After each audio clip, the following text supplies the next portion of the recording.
اپنے آپ کو قرآن پاک پڑھنے کے لیے مجبور کریں، دل نہیں کرتا، وقت نکالنا مشکل لگتا ہے، پھر بھی کوشش کر کے وقت نکالیں، لیکن اس کو ایک دفعہ سمجھ کر ضرور پڑھیں۔ کسی بھی قرآن کلاس سے منسلک ہو جائیں، لیکن واپسی کا راستہ اختیار نہ کریں، اور آپ کو پتہ ہے اللہ بہتر لے کر بہترین دیتا ہے۔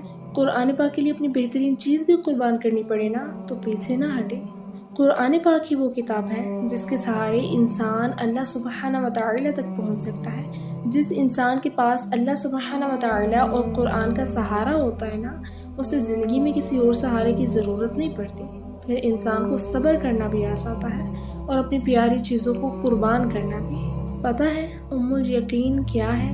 جب دماغ کی ساری رگیں 100 طرح کی الجھنوں میں ہوں اور اسباب کی جگہ سوالیہ نشان نظر آئیں، اس وقت اس بات پہ یقین کرنا کہ اگر اللہ چاہے تو آگ جلا نہیں سکتی، سمندر ڈبو نہیں سکتا، مچھلی نگلنے کے باوجود ہضم نہیں کر سکتی، اور اگر اللہ چاہے تو سمندر 2 حصوں میں تقسیم بھی ہو سکتا ہے۔